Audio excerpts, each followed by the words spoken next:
Have you ever seen the Netflix series Take the Pill? No. It's shocking. It's like what they're doing in America with kids with Adderall, which is basically amphetamine sulfate. It's whiz, what we call speed. I did that as a kid, and I know what it's like. And, they're using this as a drug for ADHD, but they're using it all the way through. That doesn't make sense because these kids, haven't they got a kind of like hyper-reactive... Doesn't make sense to me, but they say it helps them with their concentration. I don't get it. I don't get it. Feeding this stuff to like 6-year-olds.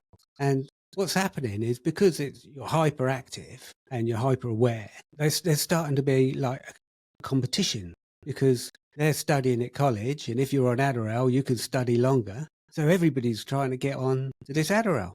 Wow. And it's just like, wow, what are they doing? And that was a big eye opener to me. I started looking at America then and thinking, that country feels like it's under attack.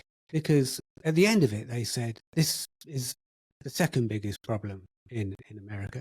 The first one being the opioid crisis. And it's, then you add on to that was a shocking thing. There's like methamphetamine's totally illegal. But if you have Adderall, that's totally legal. Heroin is illegal. Exactly. But, your opioids that your doctor gives you, it's fine. Yeah. And if you look at the opioid crisis, they had pharmacies that had queues outside them that were 3 days long. Shut up. No, it's true.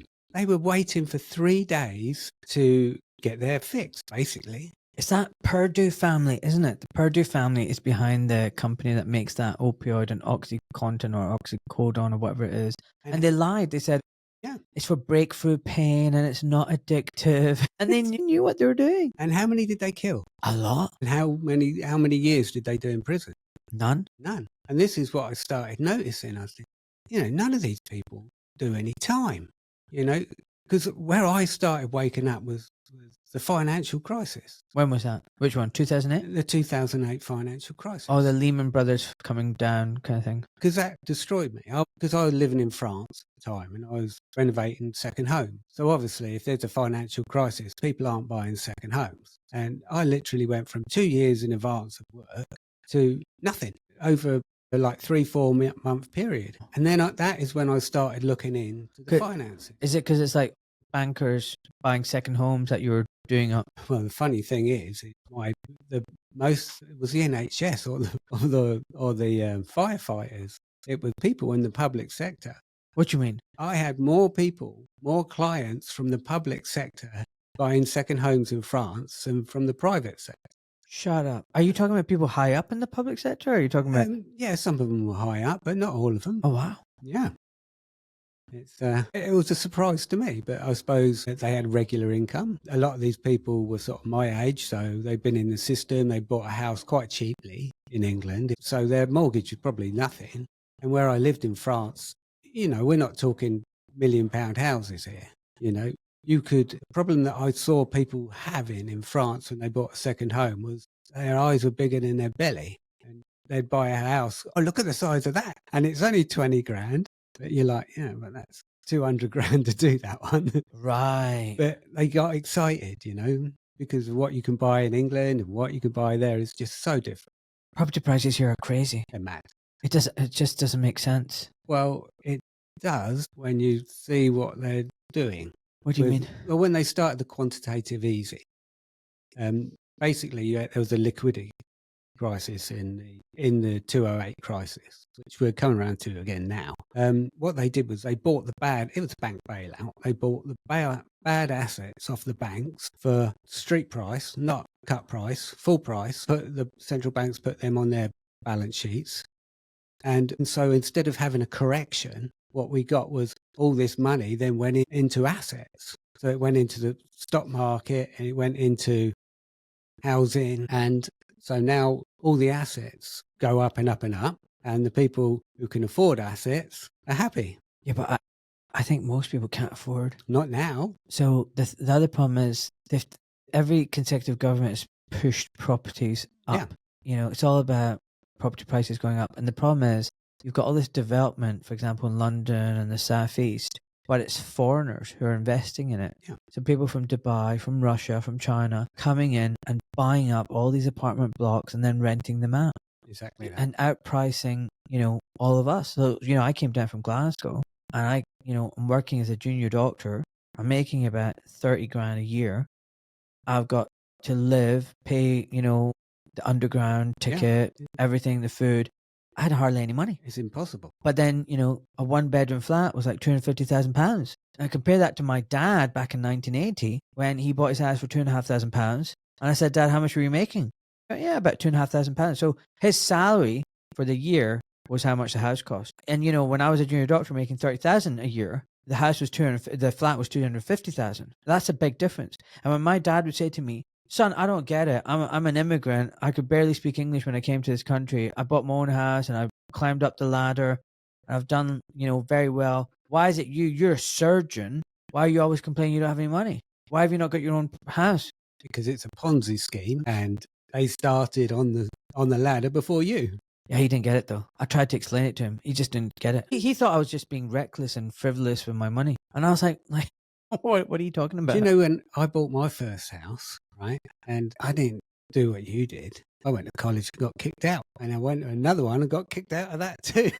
Well done, you. Because I hated it. Just like, basically I saw college as, I write this down, you copy it, and that's it. And whoever remembers the best at the end is the winner. Yeah. I just don't feel right. It's boring. So misbehavior followed. So that's how that went. Yeah, well, this is the problem with the whole Ponzi scheme. So anyway, you woke up around 2008. You knew something wasn't right with that financial crisis. Just going on to the houses, because this is quite relevant. I was 19 when I bought my first house. I'd been working for 6 months, plasterboarding. I got a piece of paper from the man I was working with who wrote down my income. And after 6 months of working, I went and got a £50,000 mortgage, because that's how much a 2-bedroom back-to-back house was when I bought. I'm trying to remember when it was, but it must have been 1990-ish, maybe 89, late 80s. It was easy. So that's what your dad came in. It was easy, And back then it was like I had the house for a few years and I was working, and I started, where's all the 1-bedroom houses going? We're not selling any of these. Work started slowing down. So I sold my house. And then we had the 80s recession, Bush, prices dropped, and I jumped out at the top. So I went traveling around the world. Nice. So yeah, nice, very nice. But it is a Ponzi scheme. But in those days, there were corrections to the Ponzi scheme. And when Blair and Brown came in, Brown especially, he said, I've had enough of this boom-bust economy. He was going to get a perpetual slow growth, basically. Boom. Well, when have you ever gone through life with the perpetual good times? Yeah, but I would also say I don't like the boom-bust cycle. That's also manufactured.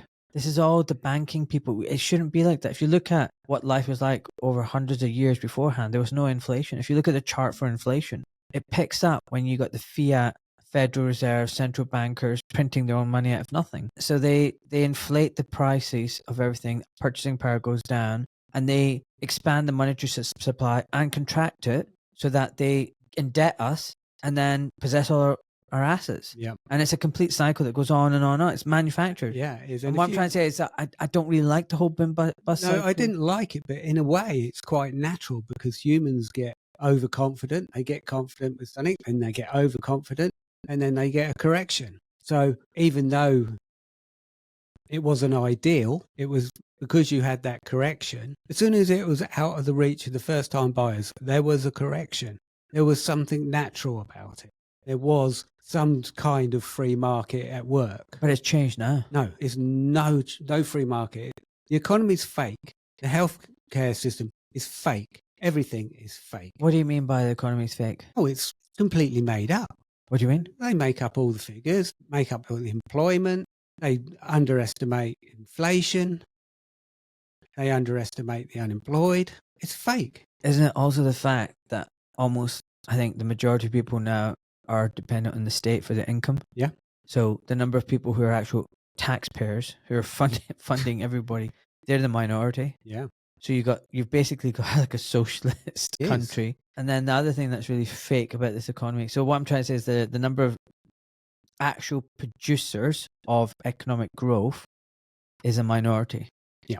The people who really create the tax. Everyone else is just feeding off the government handout and basically the minority of taxpayers. Yeah.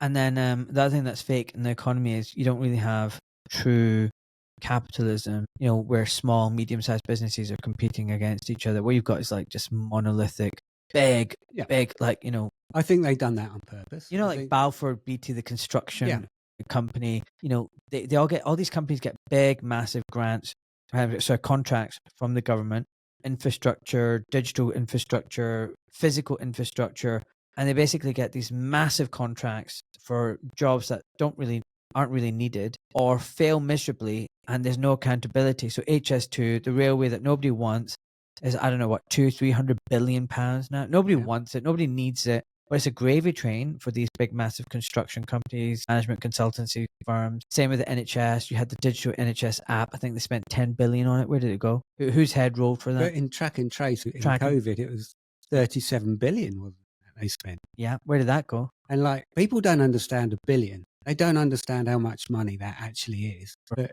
you know, the way I look at it at the moment is, because I live on the canals, the government, there's a shortfall of £20 million a year. Well, there's 2,000 miles of canals and rivers in the UK. 37 billion equates to 18.5 million per mile. Imagine all that infrastructure work, all the work, how nice that place, all of their rivers and canals would look right now. And it's falling apart. And yet there's no accountability. Where did that money go? Because we've got nothing. Boom. £37,000 million. Gone.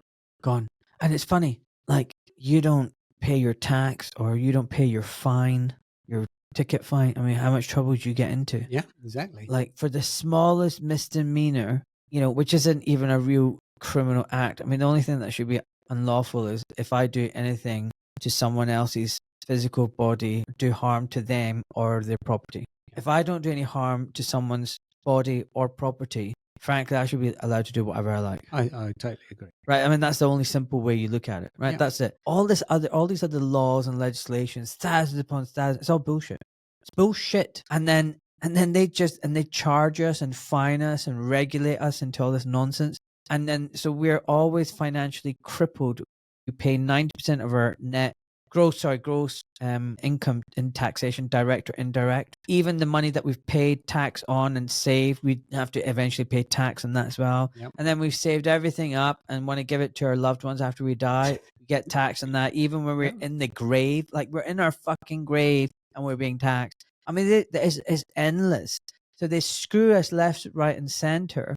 And then you've got these people and corporations who don't pay tax. Everything's in trust funds and foundations, and these companies, you know, literally rob us of billions, and there's no accountability. It's like, where did this go? You never delivered. Like, what's happening? It's a good old wheeze, isn't it? It's a great gig, isn't it? Ah, they're doing good. We need to get into this gig. Yeah, we do. Just need to centralise power. Half the work in the public sector, half the work of the private sector. Call it the public-private partnership, and boom, there you go. And boom. Always thrives when it's a nation of shopkeepers. That's when Britain is great. Britain wasn't great during the time when we were supposed to be, you know, rulers of the world, which I have doubts about. It wasn't great for the working class people. It was terrible. 6-year-olds with stuffed up chimneys. Younger. Yeah. You were having a beer after work. You got stuck on a boat and you're in the Navy. That wasn't great. But even then, I think that this hidden system that we've had was working even back then. I agree. Because I look at the difference between Ireland and India. Now, India is thousands of miles away. It has a huge population, vastly different climate to what we have. At the time, we've got sail ships. Well, you think, hold on a minute, the supply lines on this are really, really thin. How could we possibly rule India without corporate backing or Indian elite cooperation, basically? I don't know about that. I've just put a picture up of chimney sweeps and climbing boys, historic. So these are tiny little kids. They're like 3-4-year-old kids. It's awful. It was awful. It was. I mean, the thing is, I mean, that's the thing. So slavery and colonialism, it appears like it's always been outside, but it's not. It's always been in here as well, in this country. Yeah. You know, the first colonial state was Ireland. The first people to be enslaved were the Irish. I mean, Anne McCloskey wrote a great substack on this. Yeah, Hundreds of thousands were exported out. Not sure if that was the case. Not sure if it wasn't England first. What do you mean? Oh, sorry. Go back then. What do you mean? Well, You think England was colonized? well, yeah, I do. I think if they're a slave nation, really, the working class. You look at the start of 1066, we lose to William the Conqueror, the Norman invasion. 1067, the City of London's formed. Well, 300 years now, we have of elite rule, establishment rule. They don't even speak English. If you wonder why the British establishment don't really like the British people, is they don't. They never have. So from 1066 to 1067, 1066 was the invasion. Yeah. In 1067, formation of the City of London. Wasn't London already present? Londonium or something like that? Well, possibly. As far as I know, that is the City of London, where it's an independent state, I think, was 1067. Right. Really? Okay, keep going. But then it's 300 years. Imagine. What 300 years from when? From 1067? From the 1066, from the invasion, the French invasion of 1066, we had 300 years where the elite ruled in French. They spoke French. Wow. So we were ruled by a different country, basically. We still are. The City of London was formed in 47 AD. Let's see when the corporation was founded. By 1141, the whole body of the citizenry was considered to constitute a single community. This commune was the origin of the City of London. The City of London Corporation and the citizens gained the right to appoint, with the King's consent, a mayor in 1189. So it's around about that time. I read 1067, but you know, it's the internet. Depends which thread you go on. In 1381, the Peasants' Revolt affected London. The rebels took the city and the Tower of London, but the rebellion ended after its leader, Wat Tyler, was killed during a confrontation that included Lord Mayor William Walford. In 1450, rebel forces again occupied the city. Jack Cade's rebellion before being ousted by London citizens following a bloody battle on London Bridge. 1550, the area south of London Bridge in Southwark came under the control of the city with the establishment of the ward of Bridge Without. Wow, this is kind of crazy. I didn't know there was massive, rebellious... All the time. In the 1630s, the Crown sought to have the Corporation of the City of London extend its jurisdiction to surrounding areas. In what is sometimes called the Great Refusal, the Corporation said no to the King, which in part accounts for its unique government structure to the present. By the late 16th century, London increasingly became a major centre for banking, international trade and commerce. The Royal Exchange was set up in 1565. Oh, fascinating. I didn't think we'd be talking about this, but there you go. Yeah, well, it's different. Now look at how much of the British economy is the City of London present day. What percentage of the British economy is made up by the City of London? Isn't it something like 30% or something stupid? Well, see what it says. So basically, around 1132, by the way, the city was given the right to appoint its own sheriffs rather than have sheriffs appointed by the monarch. Strange, isn't it? And do you know what? What are these free ports that are popping up now that they're talking about? Yeah, it's just basically tax havens for the rich. Tax havens for the rich. And other forms of trafficking, because no one will be able to check and see what's going on and what's being... They sort of like they're building a system within a system, aren't they? In their way. Yeah. But has it always not been like that? A system within a system. Yeah, there's layers of layers. Funny you should say that. I was thinking about that. There's just layers and layers. It's just so hard. It's so difficult to understand. So murky to understand what the hell is going on. Exactly. Just when I think, okay, I've got this, then you think, nah, I haven't got any of this. Man. So tell me, when we were having lunch, did you enjoy lunch? Yes, I did. It was all right. It was very nice. It's the first time this year I've lit up the barbecue. Really? Yeah, that was on the barbecue. Well, you'll make somebody a fine wife. And I didn't want to come in the studio. I just want to sit in the sun. I knew. It was so glorious. The sun is glorious. It's still glorious now. I know. Look at your little chickens there. I want to be out there. Anyway. Sorry. It's all right. You've driven 2 hours to come and see me today. Thanks, buddy. Yeah, no worries. It's a pleasure. All right. So, do you think I was giving Angus Dalglish a hard time? No, not really. I think you were very polite. I was a bit frustrated. Yeah, but you don't answer anything. Did you notice that? Yeah, really annoyed me. The difference I made, the connection I made was to Iris. The The lady from Singapore. Yeah. She was amazing. Why did you like her? Well, because she was so combative. You give me a serviette as a bed, a bucket as a toilet, I fucking sue you. She just sues everyone. Fire in her belly. Absolutely. And she's obviously not as wealthy as Angus Dalglish. She can sue people. Why'd you mention that? What exactly Well, because was it? if you were misrepresented in the national newspaper for something that important. That was my question, wasn't it? Yeah. What did I ask him? Why didn't you sue them? And what did he say? Which is what he said also when you asked him which vaccines. Like me a hard time. I was polite. I could have gone for his jugular and said, answer the goddamn question. But I just parked it and went, interesting. Total deflection. Let's talk about how amazing Bobby Kennedy is, and let's talk about the bad Chinese and the Wuhan lab leak. It was almost like it was so deft the way he just deflected. It was not, but it was given with this impression of him just being bumbling, kind of like around. But actually, it wasn't. It was actually very smart. He knew what he was doing. Just like a politician always knows what they're doing. They never answer the question. Prime Minister question time. They never answer the question. So why give me a good reason why someone would not want to answer the question? Well, is there ever a good reason? Not if you're you and me, but you're not profiting from, he might be hurting himself. So he's protecting himself as far as I can see. So I don't know about you, but all my life, throughout my career, dude, I shoot straight. I don't do gobbledygook. I don't do management speak. And I don't deflect and talk shit. If I don't know something, I'll say I don't know. If I made a mistake, I made a mistake. And if I know something or I want to give my opinion, I'll give it, even though it might get me into trouble. A lot of people can't make mistakes. They can't.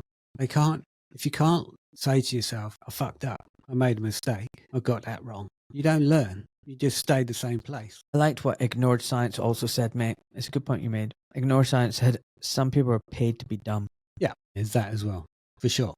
Right. It affects, sometimes we're our worst enemy because, we look to benefit ourselves all the time, and some people just take that to the extreme. Yeah. They can't do anything there. Like you hurt yourself to tell the truth. Financially, you hurt yourself. They could never do that. Yeah. I guess it's also depends on like what people think of hurting themselves as well. Some people only think of it from a financial point of view, but not doing it would have hurt my soul. Sure. Does that make sense? Yeah. So yes, while I took a hit financially and from my career point of view. Well, that's the good thing is I didn't want to take the hurt where, it just destroys my soul. Money you're not ruled by money. Yeah, it's not the only And thing. I think a lot of awake people aren't ruled by money. Yeah, I don't think so either. Or power. 100%. A lot of them don't want power. I think that's because even anyone, you give somebody a little bit of power, you saw it in COVID. It was awful. Anybody given the slightest bit of power and they're off on some sort of trip. Yeah. Awful. So another person that people say I'm giving a hard time to is RFK Jr. Did you read my measles Substack? No, I haven't read that one. So it's funny. Someone reached out to me from the States and they said, I'm not in his tight inner circle, but I'm on the fringes of his circle. Cut him some slack. He's being attacked by a lot of people within the system. And this whole measles epidemic outbreak has all been manufactured to get him. So my response to that was, if people are out to get him and trying to attack him, if I was him, I would go on X and social media and say, guess what? There are people within the system creating this problem, this crisis, to make me trip up, to bring me down, and to discredit me. And I'm not going to buy the bait. And this is the truth about measles. And this is the truth about the measles vaccines. And I'm not going to be recommending the MMR and blah, blah, blah, blah. And I'm not going to fall for their trap. That's just the way I would do it, right? That's me. Now, apparently, this person has said, oh, you know what? So he has to play the game. And that's why he's recommending the measles shot and blah, blah, blah. And I was like, well, one, that's kind of dishonest because the measles vaccine is BS. It's fraudulent. It's made by Merck and GSK. Flawed studies. Look at Protocol 7. Goes on and on and on. Look at what Merck has been up to. It's shady past. It's neck deep in like criminal fines and wrongdoings and fabricating results and not paying tax and defrauding the government. You can look it all up. I've written about it. It's awful. This company that, we're meant to trust. And the vaccine has got like a serious adverse risk profile of 0.3 to 1%. And the death from measles is literally like less than 1 in 10,000. But you could have all these medical complications as a result of the MMR, right? It's not without risk. And Bobby's like recommending it. I'm like, how can you be doing that? And it's like, apparently because, he's under pressure and this and that. And what I said was, if he is literally being bullied right now and he acquiesces to the bullies and goes along to satisfy them, do you think they're going to be happy with that? They'll have tasted blood and they're not going to stop. They will literally take him to the cleaners. He needs to stand his ground and say, no, I'm not playing this. You're not going to bully me into this. I see what you're doing. I see your games. I'm going to be honest with the public and I'm going to let the truth come out, and that's how I'm going to deal with it. If he is literally going along, apparently, because he's being attacked, that's a wrong tactic, in my opinion. What do you think? I think there's been no honesty to the public at all. I mean, why did we even do the code? See, I think what we witnessed was another bank bailout. Yeah. That's what it looks like to me. You had the repo market blowout in September of 2019. They did Crimson Contagion in 2019. Then you had the I can't remember the name of the meeting, but the BlackRock going direct meeting at Jackson Hole. No, I don't know that one. Oh, well, they had a meeting in Jackson Hole, and it was the going direct. In the next crisis, we're going to have to go direct. Really? Which was basically put money in people's pockets because they basically haven't got any. I did not know about that. 19, BlackRock commented on the U.S. economy and the Federal Reserve's monetary policy at the Jackson Hole Economic Policy Symposium. BlackRock predicted that the U.S. economy would stall and go into recession early in 2023. BlackRock noted that the Federal Reserve rates hikes wouldn't solve the problem of low production capacity. BlackRock believed that the Fed would eventually stop raising rates due to the damage to growth. Interesting. And then you have the Event 201. It's like they were. And also you have the military games. Hold on a second. Hold on one sec. I just found something. So BlackRock authored the bailout plan before there was a crisis. Now it's been hired by 3 central banks to implement the plan. Oh, BlackRock authors of Going Direct. Is that what you're talking about? Yeah. Stanley Fischer, Philip Hildebrand, Gene Bolvin, Elga Barch. Who are these people? It's called Going Direct. That's the financial bailout plan designed and authored by former central bankers now on the payroll at BlackRock, an investment management of $7 trillion in stock and bonds. The plan was rolled out in August 2019 at the G7 summit of central bankers in Jackson Hole, months before the public was aware of any financial crisis. 1 month later, in September, the US Federal Reserve would begin an emergency repo loan bailout program, making hundreds of billions of dollars a week in loans by going direct to the trading houses of Wall Street. Wow. Sounding a bit dodgy yet?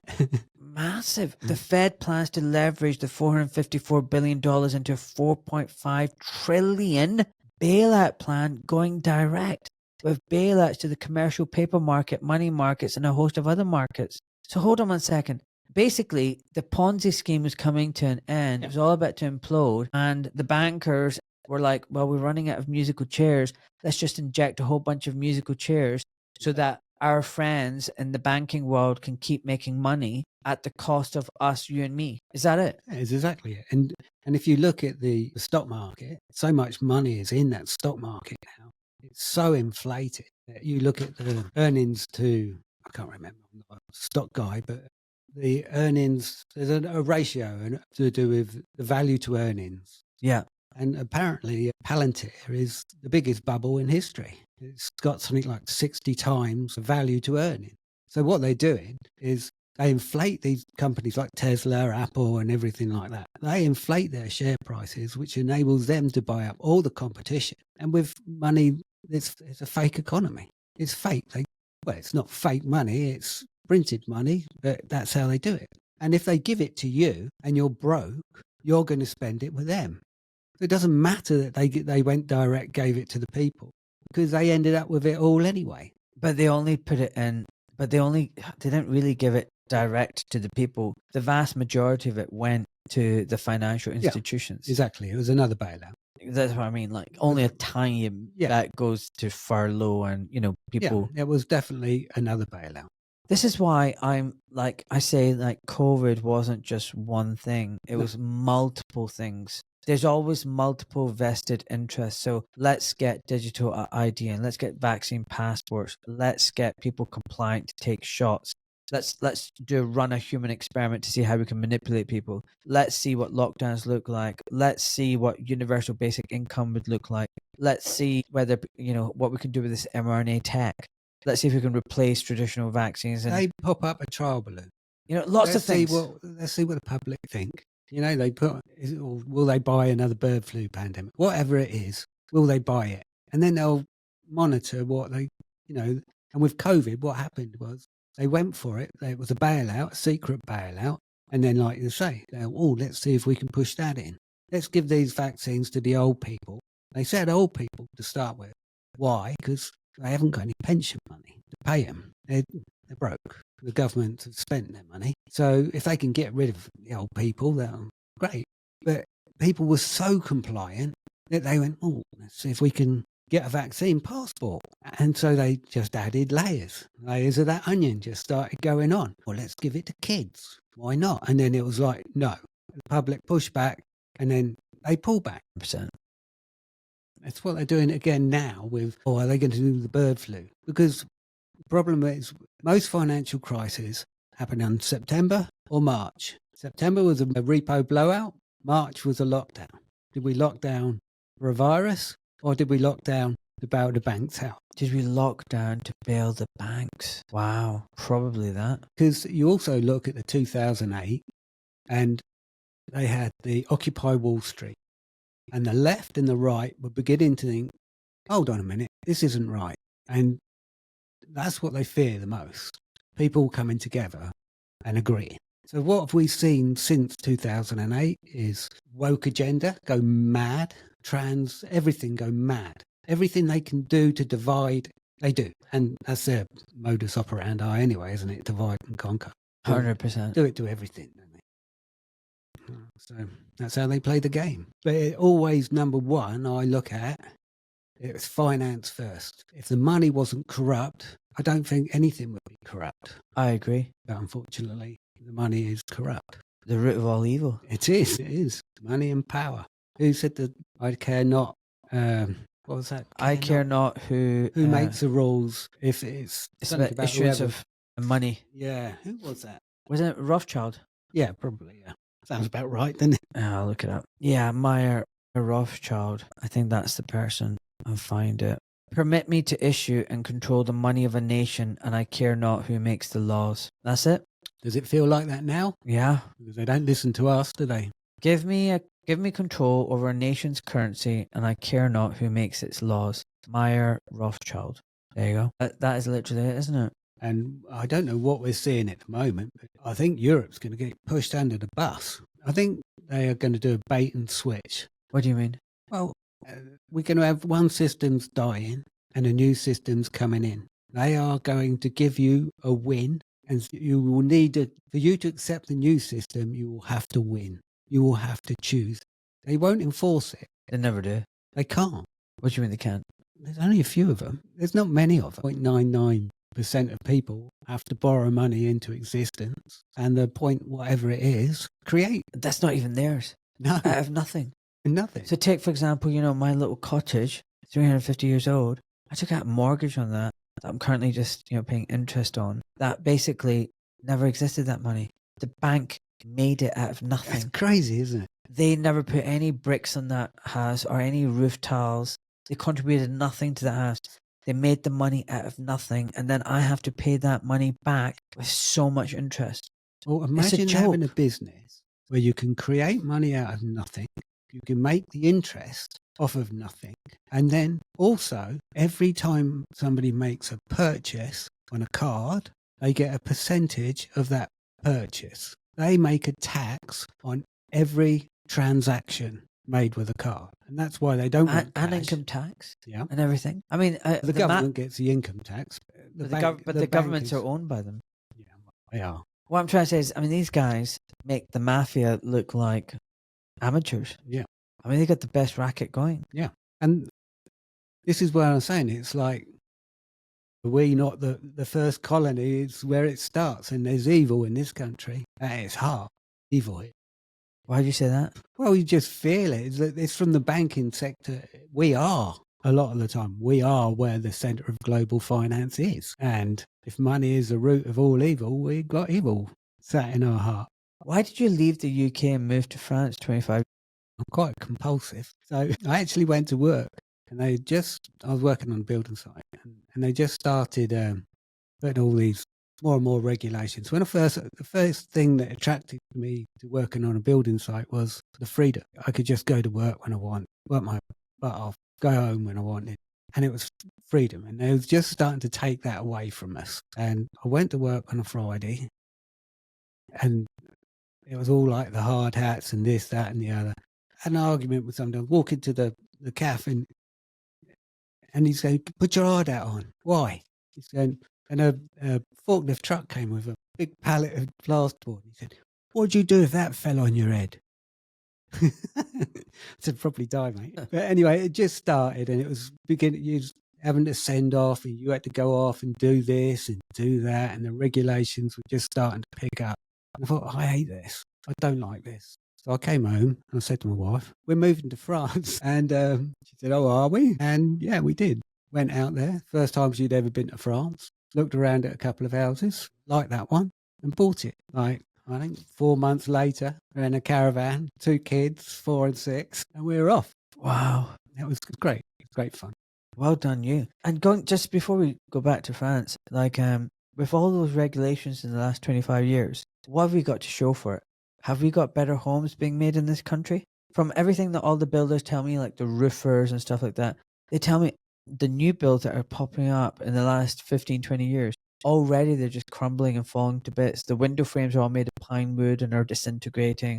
There's dampness everywhere. They have these regulations, heat, sustainability, energy system, that, you know, there can be no air loss or air at the rooms. They do air testing.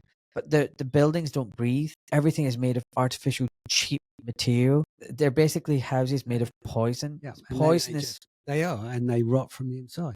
They rot from the and so what I'm trying to say is, like, what the hell have all these regulations and laws actually done to benefit anybody anywhere? Like, and for example, in the construction industry, are we getting better homes being built now?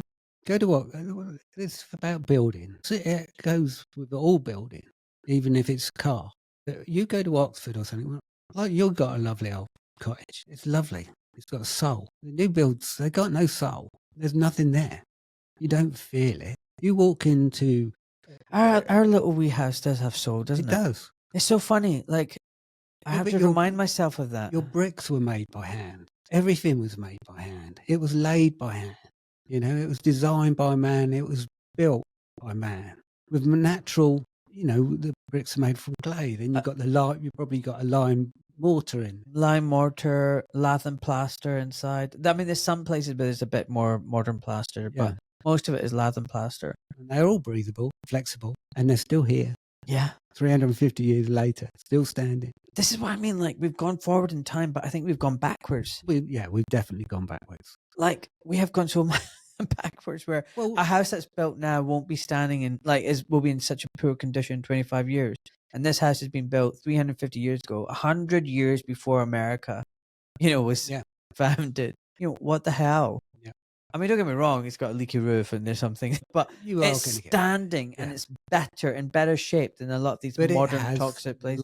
Folks, I'm really excited to share this with you. I'm launching my 2 retreats this summer, a time to reconnect. Over the past few weeks, I've been talking about what I believe is the real pandemic, the pandemic of disconnection, not just physical, but emotional, psychological, and spiritual. So many of you have written to me telling me you feel it too, surrounded by people, but yet somehow still alone, wanting deeper conversations, more honesty, real connection with people who understand you, finding your tribe. And the truth is, many of us are searching for spaces where we can just be ourselves again, where we can speak openly, laugh freely, and not feel like we are walking on eggshells all the time.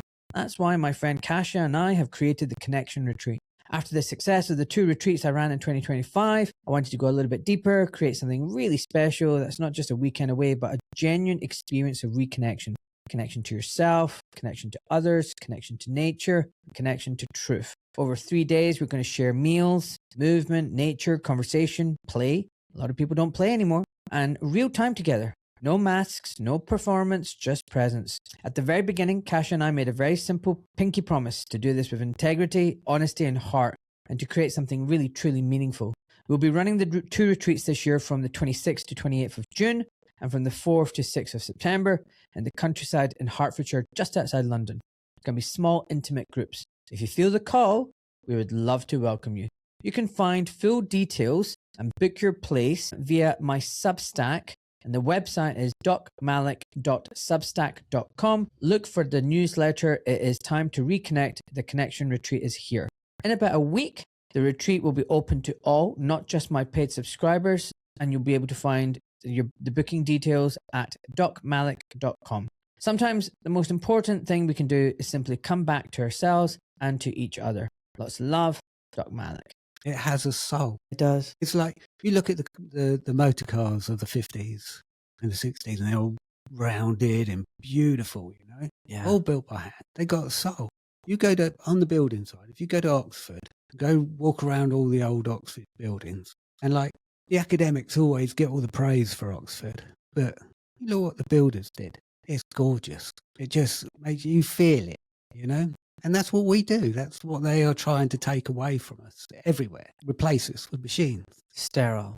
It's completely sterile. There's nothing, they don't last. There's no longevity. They don't care for that because they make more money. So why did you leave France? You came back a year ago. I came back, one, because COVID, like in France, what I was doing, I could have carried on working, but I had to move to a cheaper area because my area had got too expensive for second homes.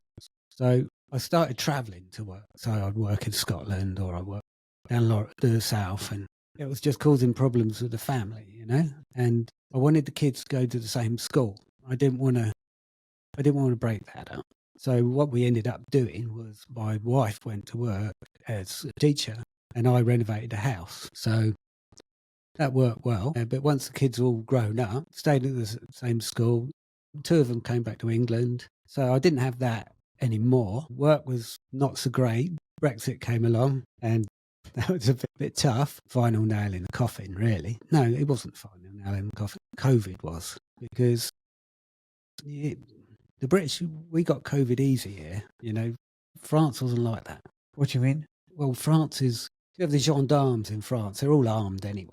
It just, overnight, it's like turned a switch on. It was very authoritarian straight away. And the first year wasn't so bad. You could wear a mask if you wanted to, but not enough, they didn't have enough vaccine uptake. So then they really turned it up a notch, you know. Masks compulsory everywhere. €180 fine. I see old ladies now in the middle of the countryside on their own with a mask on, petrified. But, you know, then you had the vaccine passports all came in. So we couldn't go to cinemas, just got excluded. But that happened so quick. It's like presidential Bush, and it was done. And they went with it. And I was like... And when you're out there, like, did you ever think the EU's undemocratic, or are you like a EU-loving kind of fan? Like, I'm just saying, like, I was part of the Brexit party. I hate the idea of the EU. I've looked into it. It's undemocratic. I mean, if you look at Ursula, the one that whatever, she was sending text messages to the head of Pfizer and negotiating a contract. Like, where's the paper trail? She suddenly lost all the text messages. And I've looked at the way they do the laws. The bureaucrats are the ones that run the roost. And the people in the assembly, I mean, they literally, I had James Freeman here. He said it's a complete joke. It's just they pitch up and they get to vote on it and rubber stamp it. And they can't initiate legislation. They can't revise it. They can just talk about it, and that's it. And they got like literally like half a minute to talk about it. When I started, I never really thought about it. When the Brexit lot started coming in, I started looking into it.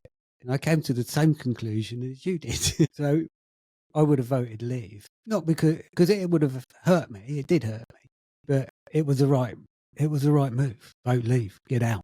Well, we haven't actually got out. That's what people don't realise. No, we haven't. My father-in-law was a counsellor. He was in the leave camp. and my daughter would go out. My eldest daughter would be going out, and she was campaigning for leave. And I got a phone call, God knows what time in the morning, and she's ecstatic. We won! And I like, you won, well done. But I had my votes, my sympathies would have been with. I didn't get a vote. Been away too long. But you know what it's like now? What it's like now is like, imagine I'm going for a divorce, right? And my idea of divorcing would be like, I've divorced, I've left this cottage, and I've moved on. I can marry someone else. I can, whatever. I'm not tied financially. What's happened is the idea of leave is I still have to live here. I still have to do what my wife tells me. I still have to pay her. She gets to make all the decisions. Yeah.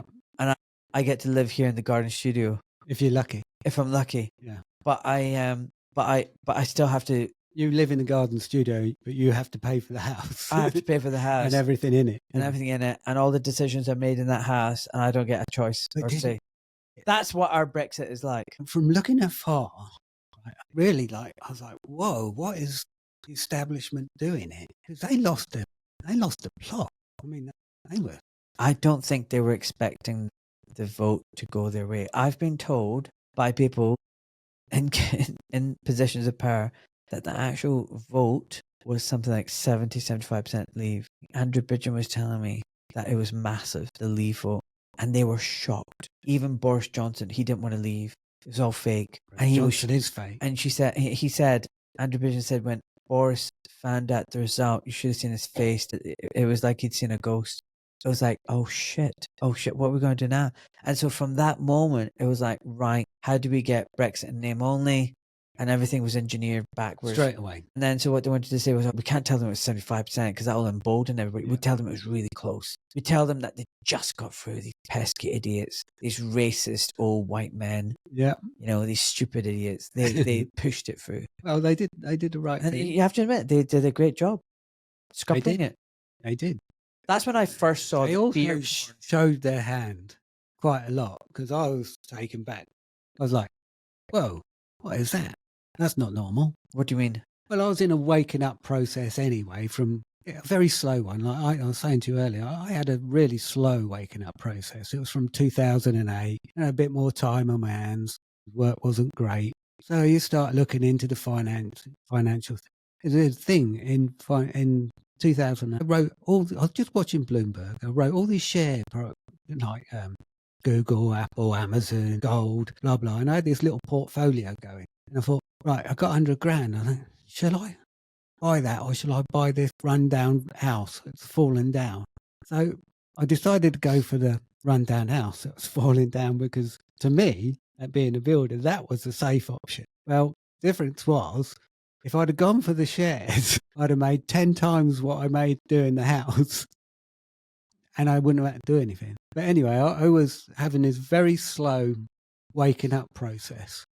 And YouTube was very different in those days. YouTube didn't have the censorship that you get off it now. You could leave links, and so you could actually be a bit of a virus. So somebody kept on leaving this link about Agenda 21. So that was in 2012. I knew about Agenda 21. Rosa Quare. You've not seen that? No. You should find that and look at that. Okay. Because everything she said is, you're just watching it happen. How do you spell it? Rosa, Rosa, Quare, Koire. She wrote a book called Behind the Green Mask. All right. She was the original Agenda 21 person. She was a Democrat. Wow. Founder, yeah. In America. Rosa Quare. Okay. Died suddenly of cancer. Shut up. Yeah, recently. Bugger. Well, I guess I'm not getting her on my show. No, it should be a shame. But Sandy Adam has taken on her role now. I think she's an English Rosa Quare. But she did talks back in 2012. You watch them and you think, wow. I'd still think I was a bit of a conspiracy theorist back then. But I had this slow awakening where I could actually watch what she said and then actually watch it happen. Thinking, God, wow, she was right. This is happening. I'm watching it happen. And then the Brexit, you sort of got that feeling that it went against the establishment. They really wanted they want to push us into these bigger and bigger trading blocks, don't they? Yeah, they do. So it's really funny. One of the things I'm really upset about is that people look at the Reform Party and the leadership of the Brexit Party as if they're like great guys. And it's like, but they never delivered Brexit. No. They totally sabotaged it. That was their job. Yeah. It was like the Pied Piper, lead you down a merry old path. Do you trust Nigel Farage? Do you know him? I've met him, shared a stage with him, went to a dinner where he was at the same table as me. I've been on his show twice. He doesn't talk to me. Like, it's really funny. I've been on the show and like he'll see me and he'll just kind of make this like half eye contact nod. But like, believe it or not, before the show, he won't talk to me and say, "Oh, hi, Ahmed, how's it going? What are you doing? Oh, blah, blah." And then after the show, it's the same. Doesn't go, "All right, thanks for coming," but no. Don't trust him. Personally, I don't trust him. First talking about the migrant crisis with all the illegals coming in on the boats, there was a couple of English guys that were following that, but very small, and saying, look, this is what's happening. And like a year or two after they started blowing the whistle on it, Nigel Farage turns up in a chauffeur-driven Bentley driving around the hotels. And you're like, that doesn't look very organic. Something's smelly there. He's a man of the people. Yeah, I'm sure. Man of the people, man. They'd like that. He's the guy, I mean, even if you don't trust him, I don't trust his judgment, because any man who would recommend Tony Blair to be a vaccine czar. That was it for me.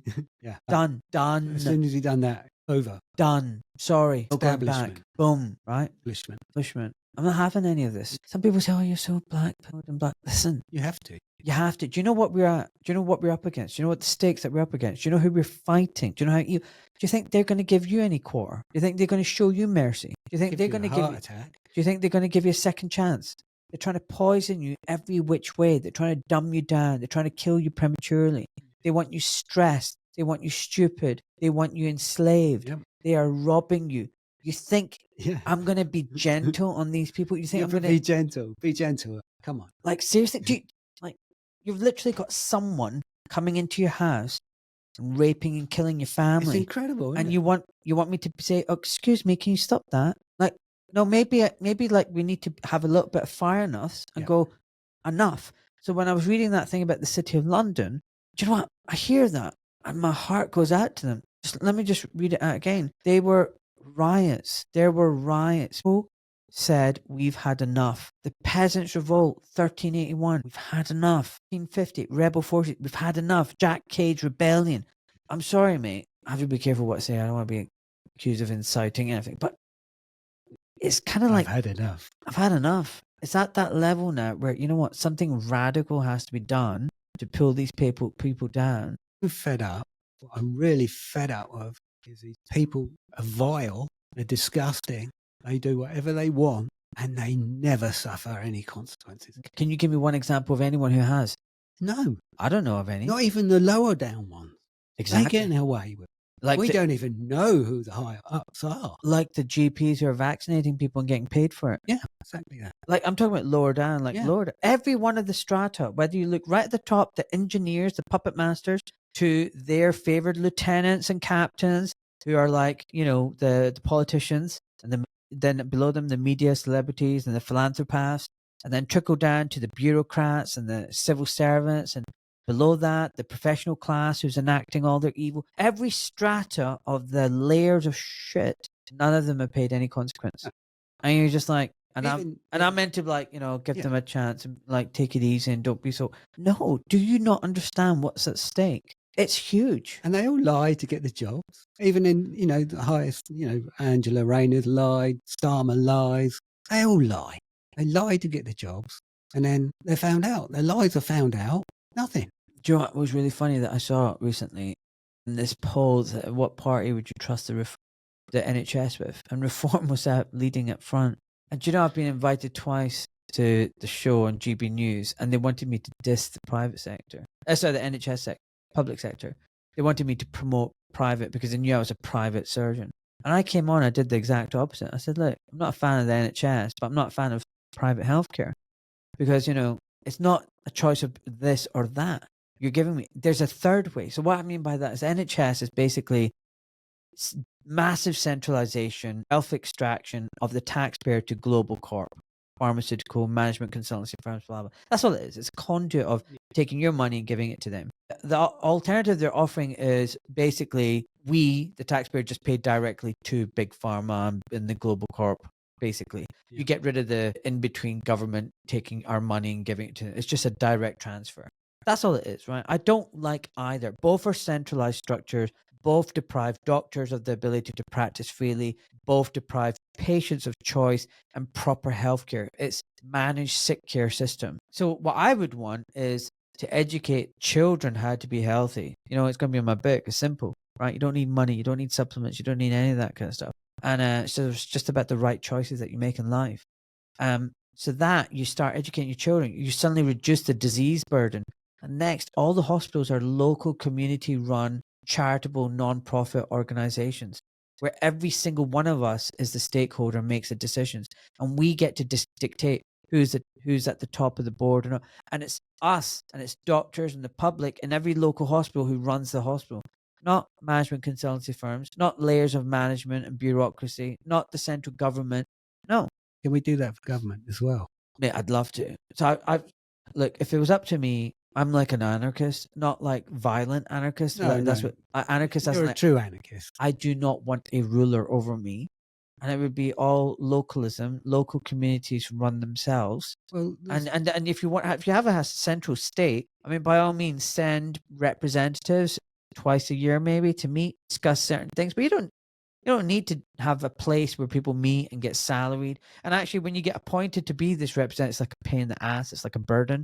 Like you didn't ask for it. You don't want it, but it's like a duty that you have to do to serve the community. So it's not like I want a career in politics. I want to be a politician because I know it's a gravy train. I know there's revolving doors and I'm going to get promoted upwards into boards. And, I might get, what was it? I might become the Facebook or Google, what was it that Liberal Democrat leader became? The head of the head of Meta. Nick Clegg. Facebook, I think. I mean, it's all this kind of stuff, right? But it's all everywhere. Where people like Tony Blair are literally multi-millionaires. Like, how'd you make all that money as a PM? I don't get it. Or Nancy Pelosi. How'd you end up getting 200-300 million? 400, isn't it? 400. Like, how does that happen? So all these people choose this pathway because it makes them incredibly rich. Well, do you know there's a Nancy Pelosi fund where they would follow her. They'd track her trades and follow her. No. Because she was like as good as the best trader there was. That is hilarious. Yeah, just follow her. So anyway, you left France. Now you're on a boat. How are you liking that? I love it. What you do on a rainy day? Yeah, that's not so great. But, you find things to do. You listen to you. What did you listen on the drive down here? I didn't listen to anything because I was watching the map. And you kept on phoning up and the map kept on disappearing. I was like, stop it. Because if this goes, I'm not very technical. Well, you know what? I just suddenly had this thought. You're driving down. It's lunchtime. You're going to be hungry. I should make something. And I just wanted to time it.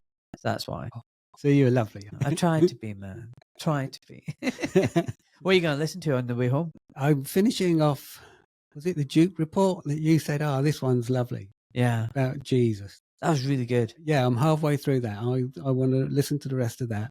Definitely. Can I recommend this great podcast? It's the Doc Malik Show, and it's on technocracy. Oh, really? Episode you've got 3. Patrick Wood, haven't you? Yeah. I will watch that. Definitely watch it because I've been watching Patrick since about 2016. He's a legend. He is. He was phenomenal.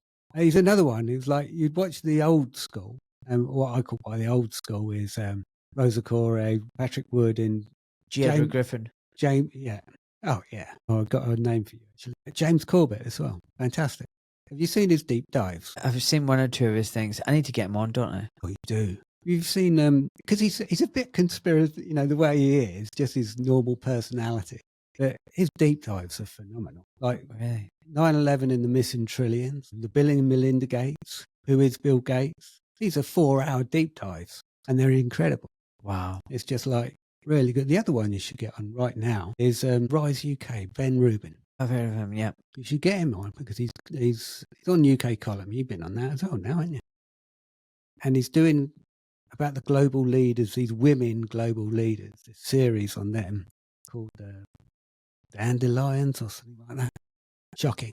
Really? Yeah, you've got to have a listen to what they're doing. All these people are made men and women they're manufactured, they're promoted and invested in. And equally, like, for example, places like Oxford and Cambridge or Stanford and Harvard, I think they're basically like where the intelligence agencies go to harvest recruits. And I think that's all they are. not completely. I mean, not everybody who goes there is like. They have a look at everyone, I bet. I bet they have because they're looking at you. If you don't think that the intelligence agencies are looking at you, you're having a laugh. No, I'm sure they are looking at me. They are definitely looking at you. But I'm a little minnow. Yeah, only because they suppress you. I have to tell you how they do that, because I'd consider you sort of like a virus. Sorry, no virus people, but just imagine it, right? And then people who watch you are the contagion.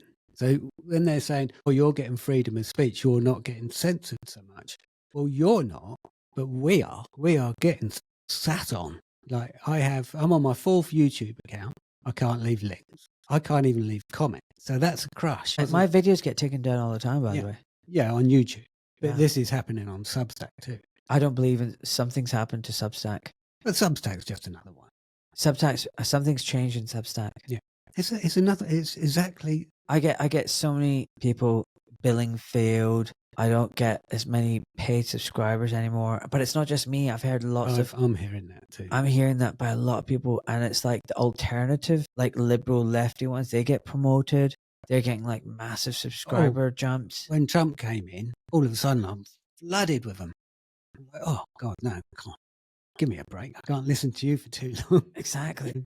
It's just, I just feel like everywhere, every which way, we're being corralled into little echo chambers. Like when I was in Twitter, as a pandemic, I'd never been on it. So I thought, I'm going to go on there. And because I was awake to it. And immediately I was awake. There was no couple of months of make sure, but by that time I'd know. Yeah. So I just wanted to stop people from getting it. I did the about the vaccine, leading to the vaccine passport, leading to the central bank digital currency, leading to your enslavement. And that one went mental.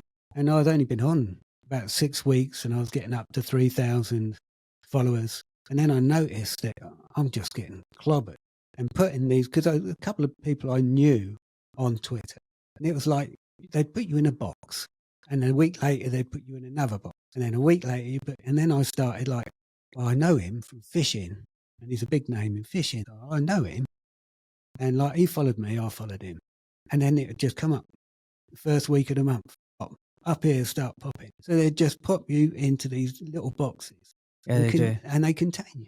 So listen, we need to wrap up. I need to pick up the kids, by the way. Just went by. Yep. So I just want to say thank you to all my subscribers. My 2 this week. That's the thing. I'm losing 2-3 a week, and I gain 2-3 a week. Something's happening with Substack. I'm telling you right now. Something weird's happening. But anyway, Izzy Zinneberg, thanks for subscribing. And Isaac Middle, God bless you guys. And yeah, LB, thank you so much for subscribing and supporting. Thank you, by the way. Yep, no worries. For subscribing and supporting. This is Supporter Stories. Well, thank you so much. And I think everyone listening, to help like bypass the censorship, if you can share my podcast with your friends, family, send links all the time. Yep. Let's fight the system. Like, just get the word out. Tell people to listen to my show. They don't even need to subscribe. I get it. It's tough these days. But just get as many people listening, as many eyes and ears on my show as possible to bypass, all the BS. Totally agree with that. Is that reasonable? Yeah, totally. Right. Last question of the day, buddy. You're on your deathbed. Before you pass on, meet your maker. What words of wisdom and advice are you going to give? Right, well, I won't be in bed. No, hopefully I'll die on my feet. Nice. Be free. And words of wisdom? You're not going to get any of that from me. That's for you. Love it. All right. Well, listen, God bless you, and safe journey back home, buddy. Cheers, mate. Seriously. Nice to meet you anyway. Yeah, nice to meet you too. All right. Bye-bye. Hi, everybody. Little interruption to remind you that I offer a consultation service. If you want to navigate the sick care system, if you've got an acute illness that you're dealing with, or even a chronic illness that you need to shake off and recover from or reverse, if you want to get a second opinion, you want some advice, knowing what questions to ask of your doctor, I'm here for you. I have a unique position, having been a mainstream doctor and surgeon for 25 years, but also someone who understands the alternative health care system. And I'm telling you, there's minefields in both. Sometimes it can be so confusing knowing which way to turn and what's right and what's not right, because there's so much conflicting noise and advice. So I'm practicing medicine as one truly should be, which is empowering and educating the patient to be their own doctor. I'm offering consultations where I empower you with wisdom and knowledge so that you ask better questions and you can find solutions that are typically concealed or hidden from you by the mainstream doctors. I believe in medical ethics and I believe in informed consent. I have no other agenda. I practice first, do no harm to the patient. So if this resonates with you, please visit my web docmalik.com, where you can see the booking page and read all the reviews from past patients that I've been able to help. And while you're there, check out my website, because there's a shop section with affiliate links to products that my family and I use. These are all wonderful companies. They're all aligned with our values. And these products are not things that I would not be recommending if they were genuinely not brilliant, such as sea green supplements, sauna, and Nudum skincare, etc., etc. So do check out my affiliate page. It's another way that you can support this show. And another thing you can do is just share my content. And if you haven't already, follow my channel and leave a review if you can on Spotify or Apple Podcasts. Okay, folks, that's enough of me. Back to the show. Thank you so much. Lots of love. And it's lovely to have you back on the Supporter Podcast, which I have not done many of recently because I've just been so busy. But the Supporter Podcast is one of the most popular ones. Like, people love the episodes because I think what they love is all of you, you know, my listeners, the supporters that I get on, are just normal, decent human beings. You're not out there trying to, you know, influence people. You're not trying to make a career. You're not got any agenda. You're not funded by anybody, MI6. You guys are just normal people who don't have a voice otherwise. And it's nice to hear what you guys have to say. And I really appreciate your comments, Pascal. Yeah, well, thank you. I hope I can contribute something in this difficult times, interesting times also. But so, yeah, indeed, as you say, if you have a voice which is not compromised with money, it can be more reliable because there's no hidden agenda. Well, you never know. I could have written a hidden agenda.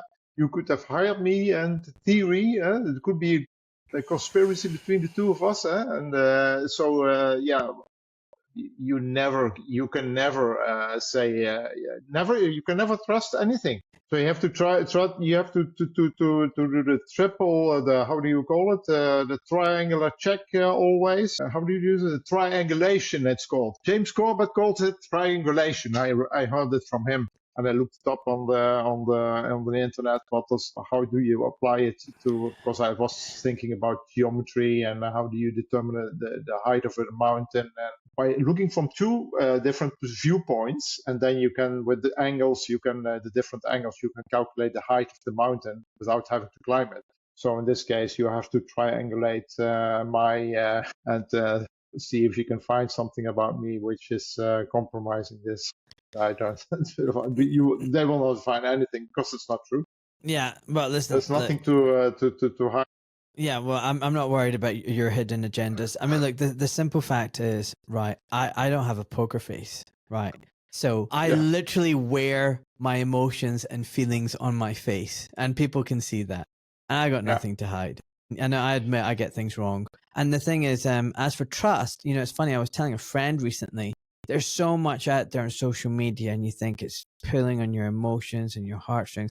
Like, you know, fundamentally, you know, the only thing I can really trust is everything that I see with my own eyes and hear with my own ears, like literally in my vicinity. And the friendships that I have and the people that I can literally touch and I know they're real and exist, that's my reality. And when it comes to social media content, what I create, because I know the conversations that I'm having I'm doing it with the best intentions, with honesty, integrity, and I have no hidden agenda. And I get things wrong, and I'm allowed to change my mind as new information comes along to me. But everything else out there on the Twitter sphere or Instagram or Substack or whatever electronic, I don't know what's going. I don't even believe that everything we've taught has been a lie. I mean, I don't even believe that Earth is what they say it is. Like, I'm not saying it's flat earth, but I'm just saying I'm open to everything now. I just don't trust anybody. Yeah. That's exactly the problem of the present times, that you don't trust anything, and the general public, they if they don't have a reason, they just to investigate, they just trust what they see on the television. They trust what they see on the YouTube. It's incredible how people and then they share the YouTube about a few days ago about CRISPR-9. Some baby got an injection with some genetically modified, I don't know exactly, it involved lipid nanoparticles. It wasn't a baby, a so-called rare disease. And the guy on Facebook shared it, I have tears in my eyes, thank you, CRISPR-9. And he believed everything. It's, as I was scared, immediately my red flags go up. The first red flag is, this reminds me about the Trump agenda in the beginning, where they want to have these AI, artificial intelligence generated mRNA shots, vaccines for cancer. That's immediately the click. And then I see the baby, say, okay, they play on emotion, like they do with to get the support for the wars. They throw so-called. They have some girl acting on the camera that she supposedly saw soldiers throwing babies on the floor. Everybody, of course, enraged. You have the support of war. You have the Gaza with the baby story. It's all the same. And the red flags are immediately just 1 nanosecond, but they just don't know. So they get brain. And my mother also with climate change. All on emotion. They play on the emotion. They show a disaster picture of a flooding and the poor people. And they are, of course, in very bad circumstances. It plays on your emotion. And then, of course, it's the climate change narrative is interwoven with the story. If you repeat it many, many, many times all over, that these are the two principal components of brainwashing. Emotion, shutting down the critical thinking, and then repeating the facts, repeating. So you get an anchoring, they call it in neuro-linguistic programming, an anchoring, or a hard coupling between two. If you present two things at the same time, then the two get coupled, and just because they are presented at the same time, not that they have any relation to each other, causal relation or whatever relation, just a timely relation in time that they happen at the same time. And so that one means the means the other. That's how they do it, and a lot of people they just don't realize it. And also they don't have time. They don't have time to investigate. They have a job, a family. They have 40 hours per week or 36 hours per week work. Then they come tiredly home. Then they have to take care of the family, and then they are a little bit exhausted in the night, and they do not have the energy to read documents, to watch podcasts. They have no reason to doubt. They have no reason to doubt, and if you don't have no reason to doubt, you're not investigating. So there's a lot of things working against the people. They have a lot of people have just no chance. They have no chance. They have not the bandwidth in time, in energy, and then they come and they have the history of a government which has done a lot of things good, media which have told a lot of stories good, but and then think it's still the case. That's the problem. It is a problem. It's, this is one of the root causes, I think, present. The situation we are in, and many people are victim of this brainwashing, and so they vote for the politicians which are showing a nice story, and not knowing that almost complete every story is lie. Everything they tell, almost everything. Yeah, you started your introduction. Our podcast here. You basically everybody in your public knows it. Yeah. Don't. So basically, I love Meredith Miller's new book, and it talks about the state of the people. I know what you're saying. They're brainwashed and they're exhausted. And you said victims. They're abused. The population is abused, and the government and the authorities have been the abusers. And there are many flying monkeys, enablers, people who enable the abuse. And if you're come from an abusive family with maybe an abusive parent or two, there's always a child who is a golden child who is also an enabler of the abuse to the other siblings. And in society now, the very small number of evil people at the top have managed to get a lot of people to become enablers of that abuse. And you saw that with the police, the judiciary, the doctors, even amongst your family, your work colleagues. People were, just ramping up the abuse. And I think that's the mindset that we need to get into, that this is a massive global trauma abuse system, and the victims are bonded like Stockholm syndrome to their abuser. And when they come home, for example, from work, there might be a workplace abuse, institution, workplace, NHS, you name it. Colleagues might be abusing them, whatever. Government's abusing them, taking tax from them, putting down stupid rules and laws that no one ever voted for. And then when they come home, they go into fantasy land. They want to flee. And that's why they watch their TV and Netflix. They want something that will soothe them, comfort them. And then the reality is all that stuff on TV is actually another form of abuse. It's just more abuse on abuse. It's gaslighting them. It's putting fear into them. It's reinforcing the programming that they've been had. It's very difficult to break out of an abusive relationship. Anyone who's been abused knows that.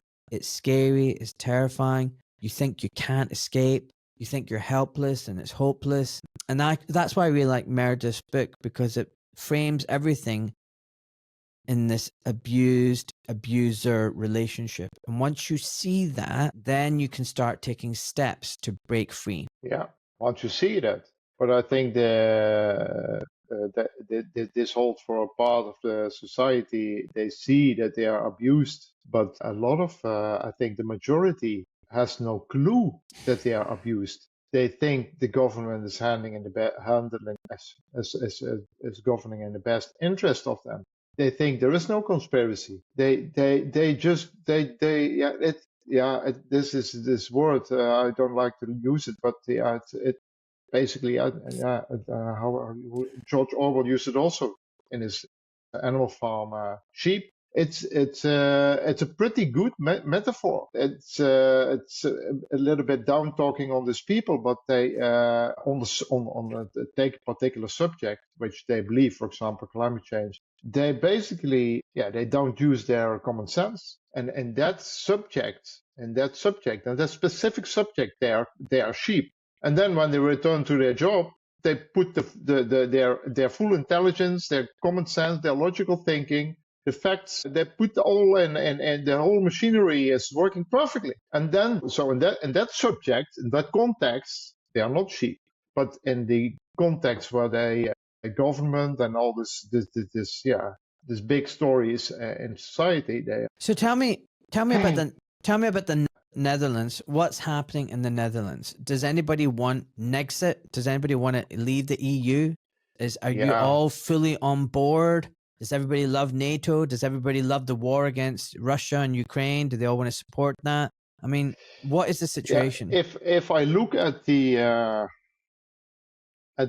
voting, if I can take that as a metric, how much percent votes on which party, then there is one party in the Netherlands. Well, there were three, but the most important one of the three is Forum for Democratie. It's called in Dutch, Forum for Democratie, and they see all the agendas. They want to Nexit.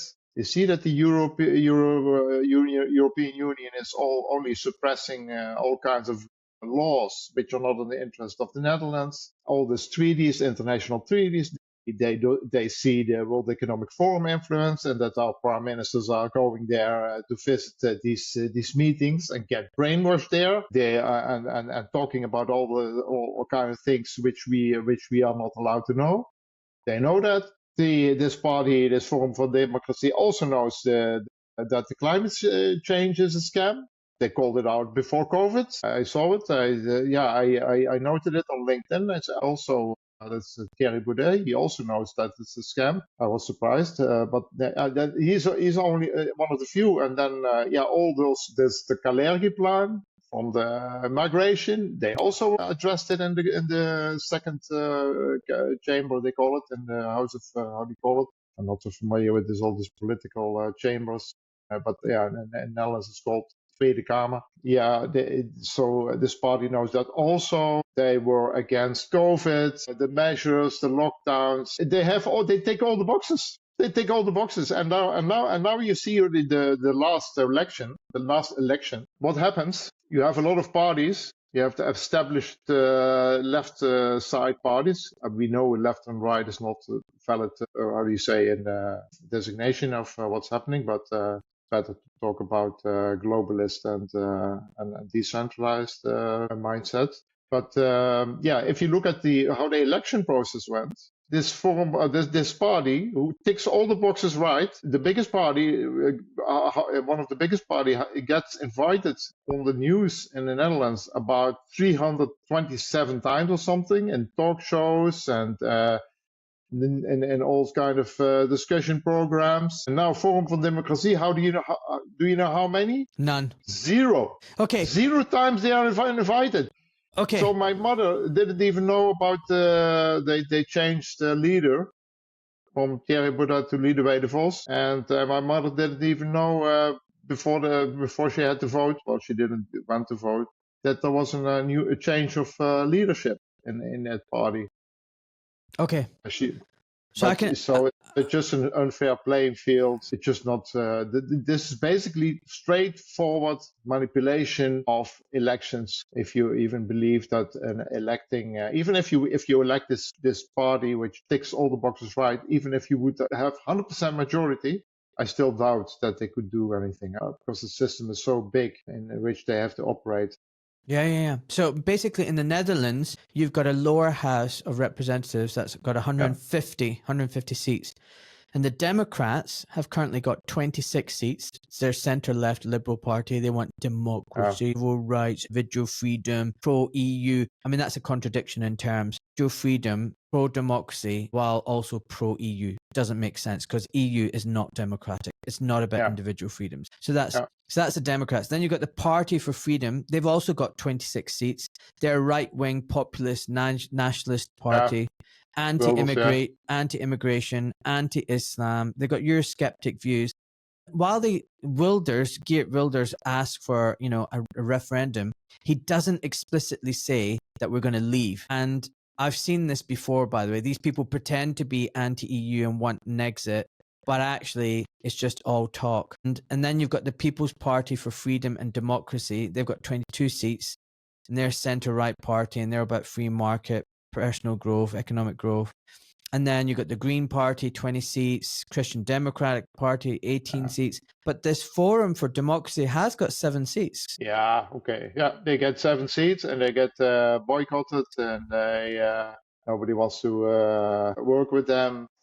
They're always called right extremists and all these kind of, all the terminologies they use for them. Yeah. And the people buy it, huh?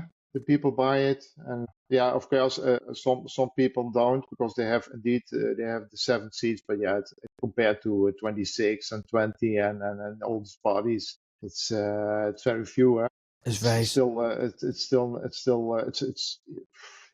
should have the majority based on logic and based on facts and what is best for the Netherlands. The policies, if they would be able to explain on television in a fair debate, when they are invited in the past, there was a sabotage set up to sabotage him coming the leader, that case Thierry Baudet, to sabotage him when he came on some program. The very few programs he came on. Of course, it's always like that. It's a stitch up. They do it in they do it in a way that you're made to look like an idiot or irrational, unreasonable, not somebody that is credible.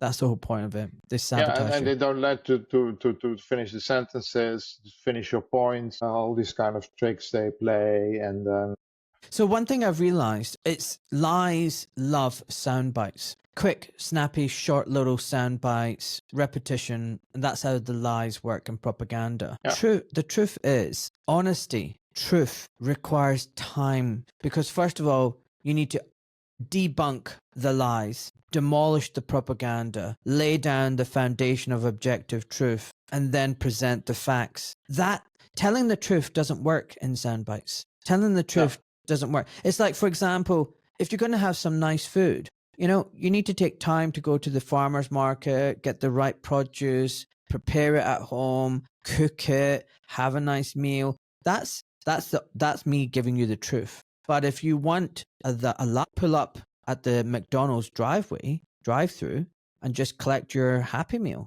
you know, for 2 minutes. I mean, it's quick, boom, there you go. But it's all a lie. It's not real food, and that's the problem. When you get invited on these TV shows, I've been invited to talk about things a few times, just a handful of times, and it's very difficult, Pascal, because it's like 30 seconds, say what you want, and it's like, how do I explain this very difficult, complex situation or give an answer that is meaningful in a soundbite? That doesn't work. But lies work like that. So the scales are tipped, and that's one of the reasons why I wanted a long format podcast, because it takes time to break down the issues and get people to really understand it. It's not something that can be done in 30 seconds, 1 minute, 5 minutes, even 10 minutes. It takes time. You need to take people on a journey. Yeah, that's it. And a lot of things in society are complex issues. So yeah, to tell the truth, just takes a lot of time. Very simple things like how the economy works. People are not taught how the climate, how complex the climate is. How complex is it? They present it as a very simple knob of the carbon dioxide. Turn the knob down, temperatures go down. Turn the knob up, temperature goes up. Well, the reality is much more complex. And all these issues, like nutrition, you know, everything, a lot of about it, the same. Just a reminder that I do have an affiliates page on my website, docmalik.com. I've got several products from Hunter Gather Foods, olive oil, MCT oil, supplements, liver supplements, collagen peptides, mayonnaise, ketchup. I've got the Heracles Sauna and Wellness Company, Sea Greens, whole wheat seaweed nutrition, a biocompatible iodine, which is really important for maintaining energy, thyroid health, and overall well-being. Nudum Skincare, Green Sense Organic Laundry Liquid, and each one has a code that you can get at least 10% discount on. So please visit docmalik.com/affiliates, and you can access those discounts for these wonderful products. And that's another way of supporting the show. Please, if you haven't already, leave a 5-star review on Spotify or Apple Podcasts. I'd really appreciate it. It helps with the algorithms. And if you're not a paid subscriber, please, can you share my content with friends and family, post it on your social medias? That does help as well. And if you're called to it, I'd love you to become a paid subscriber. It's only £6 a month, and there are extra bonuses and benefits to that. Right, folks, back to the show. So, all these issues are complex issues. And so when I was younger, the Netherlands was meant to be a very rich, prosperous, modern country, clean. Are you facing the same problems that we've got? Deindustrialization, mass migration, roads falling apart, dirt everywhere, infrastructure crumbling, extremely expensive. Everything's very expensive. Tax is really high. Are you seeing the same kind of problems, or is Netherlands sheltered from all of that? Not from all of that. I think if I look at the streets, the cleanliness, I think that's pretty okay as far as I'm concerned. Migration, yeah, personally, I don't have problems, but I know that there are problems in the news. There are a lot of it's also a hot item, of course, in politics. That's why Wilders is campaigning for it. He thanks his existence from this problem, and of course, he doesn't want to solve it. Because if he solves it, he can go home and nobody. We don't need the whole party in Wilders anymore. So he has an incentive, of course, to only like you already said, to only keep it to blah blah blah, sounding that he is against it. But in the back, he has the hidden agenda that he wants it. That is a big problem, and then Netherlands is not shielded from that. We get the immigrants from the whole of Europe. That's this I don't know anymore what it's called, some treaty. If you arrived in a country, then you stay there and you don't go to the next and to the next and to the next. These immigrants, they just see the countries as a shopping list and see where it's more interesting, most interesting for them. They go there. So not shielded from immigration, shielded from dirt. I think sometimes I'm pleasantly surprised in the city where I live, and there is a big, for example, a big festival like a Queen's Day or something, and then during the day you see so much dirt and all the stuff thrown around, and they clean it up at night. The next morning, and 9 o'clock in the morning, it's all cleaned up. They clean it up from 5 in the morning to 9. And that's so pretty good in the Netherlands. But yeah, the inflation is of course rampant everywhere, because that's straightforward a result of mainly the fiat currency. The printing of the euros in this case.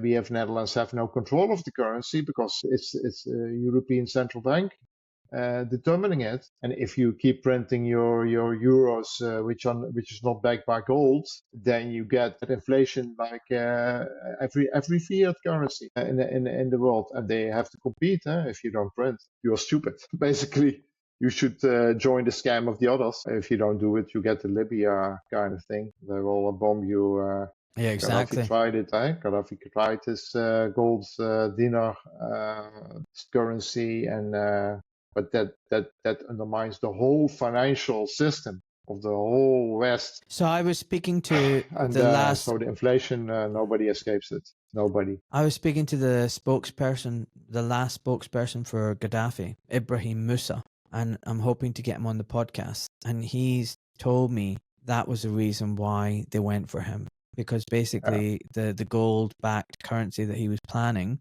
it was going to destroy the whole financial system. And they simply, the empire was like, no. And he said, we got European leaders like Tony Blair coming over and saying, like, what are you doing? Why are you planning this? Come on, let's work together. You get happy, we get happy.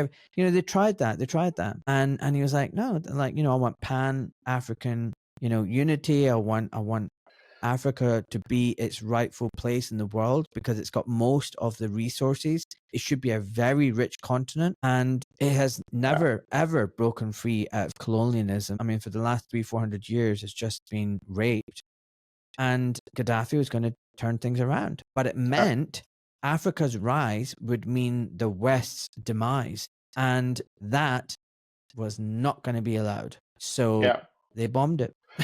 It's just that simple. The Africa as a whole, it's the fact is this his gold currency, the whole gold-backed currency, that was the decisive point, I think. Not that the whole Africa could get wealthy, but because they want to eliminate all the signals which shows the bad thing about the fiat currency, the fraudulent construction of it. If you have one country which can display the signal, in this case, what gold is really worth, then the whole system crashes. So the whole gold market, the price of the gold is just heavily manipulated for the reason to suppress the signal to the people that they are in a fraudulent fiat system where they are scammed by printing and then creating printing is not of course the present reality, but electronically typing in the numbers on a keyboard. I read some quote Willem Middelkoop in Willem Middelkoop's book. He said something like that the journalist asked Alan Greenspan at the time in the crisis of 2008, where did this 7 billion came from to rescue the banks? And Alan Greenspan apparently said, I never found quotes on the internet, and this book was written. Well, it's very simple, said Alan Greenspan. You hit the number 7 on the keyboard, and then you hit, I don't know, is it 9 or 7 zeros? And then you hit enter, and then you have your 7 billion. That's it. Simple as that. So yeah, and that's very hard to grasp for people. That's reality, and so they have suppressed the signal of the gold price, silver price, and they also suppressed the signal of the assets. So what they do is the consumer price inflation, they manipulate the numbers down. And that's also a signal, because you can have gold, which could rise in expressed in the number of euros or dollars or pounds. But you can also have a housing price or food price. This also as a signal, because these are also tangible assets. But yeah, they suppress these price rises also, because in reality, they should rise the prices, the consumer price inflation is higher. People experience it in their when they do the shopping, but it's not expressed in the government figures. So they experience it in reality, but not in the figures. So that's the two mechanisms they suppress this fraudulent system. Yeah, and in the case of Gaddafi, they had to suppress it by just by physical force. So by bombing. Exactly. I mean, I think they have deliberately suppressed gold and silver, despite the money creation. I don't know, it's something like $3,000 or something per ounce now, gold. But I mean, I've heard from some people that actually the true value of gold, compared because of the amount of money printing, it should be like 20,000, 30,000, 40,000. So if you do the everybody can do this. If you go to the 1980 price of gold, and this was pretty high at that time for that, and then if you apply from 1980 to 2025, you apply the shadow statistics for the inflation, so the real statistics. There is a website called Shadow Stats, I think it's called, and one economist there, he attempted to keep track of the real inflation, not the government. He had the graph with both curves, and you see that the government inflation is considerably lower than his inflation numbers, because the government changed the rules how to calculate the inflation every time to suppress it. Yes. So if you apply that year on year on year, and you accumulate the inflation, and you then calculate the new price of the gold of the 1980 in the current euros or dollars, you end up in numbers which you just mentioned, the 20,000, 30,000, and not the 3. So a factor of 10 is easily, a factor of 10, 20 is easily should be easily higher than that.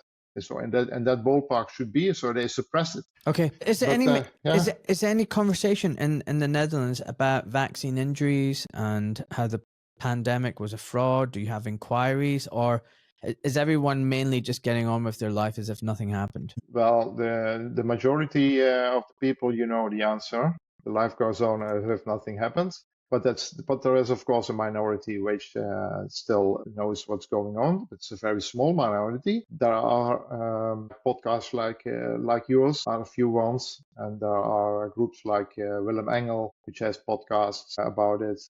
He also has this law cases against the government, and so these things are going on. And then the inquiry thing. And this is a Dutch guy. He's got a podcast. Yeah, Willem Engel is a Dutch guy, and yeah. Send me his details. Send me his details.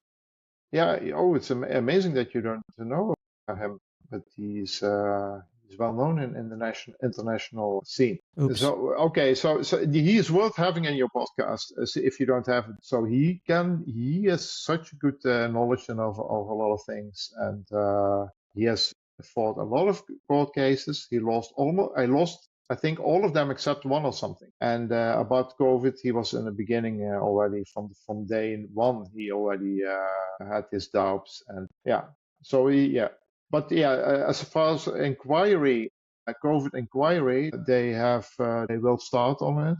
They have tried already, but because of government changes, hasn't started yet. But the whole system there, the COVID inquiry organization, is rigged. So there you have these bureaucrats in the government. They determine which documents the commission, so the people who in the end need to do the investigation, they have to have access to the documents of the government.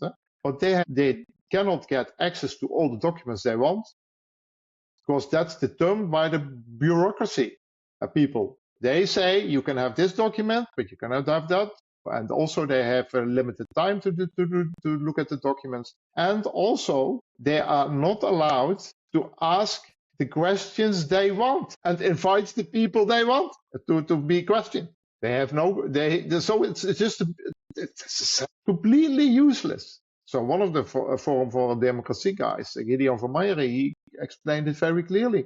He was on the commission and he stepped out of it and he said, I'm not allowed to ask my own questions. I am not allowed to look at the documents I want. So what's the use? I will not support this. I step out. Yeah, it's and simply, that's still the case. It's just whitewashing. Yeah, that's right. And yeah, in the UK, you have the COVID inquiry result is known in the meantime, I think. Can I be honest with you? The conclusion I understood was the lockdowns, we should have done them earlier and we could have saved extra lives. That's what they told. Yeah, I mean, honestly. And then how do they do that? It's the same trick again, based on epidemiological modeling. Our model says that if we locked down 2 weeks earlier, that we could have saved, 23,000 lives extra. Yeah. That counterfactual is from the model. It's complete bullshit. I mean, honestly, complete bullshit. Pascal, I said even before the COVID inquiry started, all this inquiry will say is we should have done lockdown faster, quicker, harder, longer. And it's like, it's bullshit. I mean, and this is how they do their science. So we had the Tavistock Institute, and it's very famous. It's been here for ages. It's behind a lot of the propaganda, brainwashing, indoctrination of people, and uses media and TV and radio. But they've also got a gender clinic, and they were trying to push these puberty blockers on the kids. And there was a scandal, and they said there wasn't enough evidence, and they stopped it. Nobody was punished. Nobody lost their job. You know what it's like. They just change their positions. They get promoted. They rebrand the name of the clinic, and then said, "Oh, we're going to create a study now in 2026 that proves that puberty blockers work." And now they've recruited over 400 children who are going to have these fucking drugs that castrate them, remove their fertility, remove their sexual pleasure, ruin them forever. And some medical ethics committee approved this disgusting study. And now it's going to go ahead. And already doctors are now speaking out saying, this will provide the evidence that we need. Like, it hasn't even started yet, but it's already now. They'll be like, this is a study that will prove that puberty blockers work and they're safe and they're effective. And then once this study comes out and is done, that's it. The science is settled. You can't do another study to look into this. Why would you do that? We've proved it works. That's it. Done. Settled. And if you question it, now you're anti-science, you're a heretic, you're a crazy person, you're a conspiracy theorist. I mean, it's just so evil. So evil. It's I just don't know what to say. Yeah, they will not hide the results, because if you have 400 people,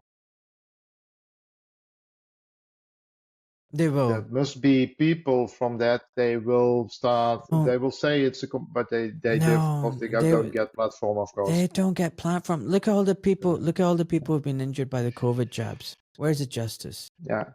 Exactly. Apparently, millions of people have been injured. You're talking about 400 people, and there'll be justice, and people find out. Come on, millions of people have been injured from COVID, and they've all been gaslit. Yeah, and they've been. I was a bit too optimistic. Yeah, it's indeed. Yeah, they get away with it. Yeah. They will get away with it. Yeah. I mean, from what you're lies, and as long as people don't start thinking and investigating, then it's So what I get is the fact that basically you've confirmed what I already kind of knew, that today what we're seeing is a global problem, global so-called fabricated crises, global unison in policy and policymakers, global tyranny. And that's the big difference, because in the past there was always some part of the world that was slightly better than another part, which is why so many people emigrated to the States. You had all these Dutch, German, British, Scottish, Irish people going to America because things were not good back home. Taxation was high, there was tyranny at home, there was religious restrictions. So you know what? people traveled, and it was very dangerous. A lot of people died. And it's funny, people don't like these brown and black migrants, but at one point there was millions of white migrants who were poor and destitute, who traveled across the sea in dodgy, leaky boats to get to the other side, and then brave Native Americans and wildlife and harsh weather to try and build a better future. I mean, nothing is new under the sun, except this time there isn't, I don't think, anywhere you can run to. Everywhere is in the same trouble. Yeah, that's. I think that's true. A lot of people from some people from the Netherlands, and also I heard it from other podcasts of parts of the world. They go to Paraguay, countries like that.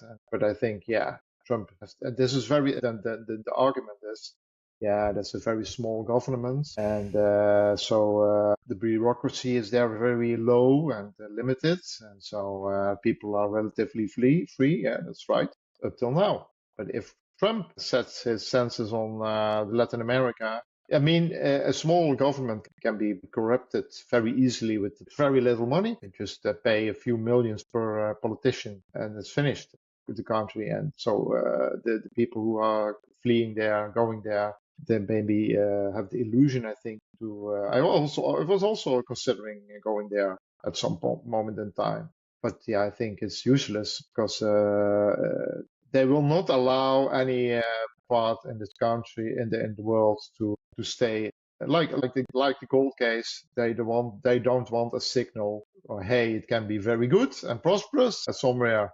They want to have everything the same and everybody in the same digital prison, and no escape possible in the end. So you can postpone maybe to go to these countries. Postponing of execution, I think it makes no sense. But you know what? It's okay. It's not going to work. I'm putting the only solution I see, and but I don't know how to reach it. Was it important to speak about solutions? How do you break this global power of all these institutions? How do you break it?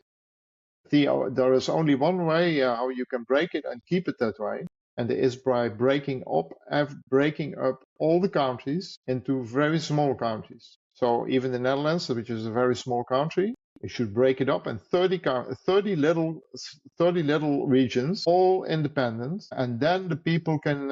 You really have choice, and you can move relatively freely, without much language barriers, culture barrier. Because if the government of your region doesn't do a good job according to your opinion, then it's not that you wait for another political party. No, you just move to another region. You say, fuck it, I want to pay tax in the other region because they do the policies that I am happy about, at least in the majority of the policies, because nobody can do exactly what you want for you. There's always something you disagree with, but of course you can reduce it to as low as possible by moving somewhere. And then you can still have your contact to the family, you have the same language, you can keep the same job, only you have to move and pay taxes in an adjacent or not that far away. So if you can break up the world in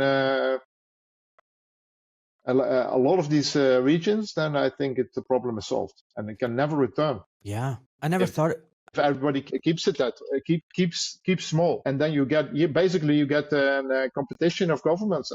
Everybody wants to keep well and wants to provide the best policy for their citizens. Because if they don't, they move to the other one and they lose their tax money. And they just become empty region, and basically then they are abolished. They abolish themselves. So that would be how to get there. I don't know, but I think that's the end. That should be the end game of everything. Should be this situation, and then it's very difficult for a globalist to corrupt any because then you have to not corrupt only one institution like the European Union, the bureaucrats there. But then you have to corrupt every individual region, and that's very much more difficult than corrupting one big organization and you got all the 27 countries in one go, or the United Nations and you have the whole 193 or how many countries in one go for a certain policy. I love it. So breaking up everything in very small, decentralized, and everybody has its own little democracy and policy, you can still work together. You can still have a common defense, for example, or some group of countries say, let's put together some common army or something. But all the other things, all the other policies, you can just move away without a lot of barriers. There's a book written, somebody, I forgot the name of it, but it would also be an interesting podcast guest. The guy who wrote a book about cessation, about this subject. All right, send me the details. You got a lot of things to send me the details. That guy, William Engels, or whatever his name was, this guy. Yeah, you know what? If their globalists are aiming for a one world government, it makes sense that the solution is the opposite to the one world government. You should have thousands of decentralized city kind of states, city states. I mean, I don't like governments. I'm an anarchist, but that's fine. Just, yeah, it should be a marketplace of places where you can go and be, live. But listen, final question of the day, Pascal. You're on your deathbed, you're surrounded by your loved ones. Before you pass on and meet your maker, what words of wisdom and advice would you give everybody? Yeah, I heard that question many times on your podcast, and I heard many answers. And I was just thinking, what will I'm going to answer?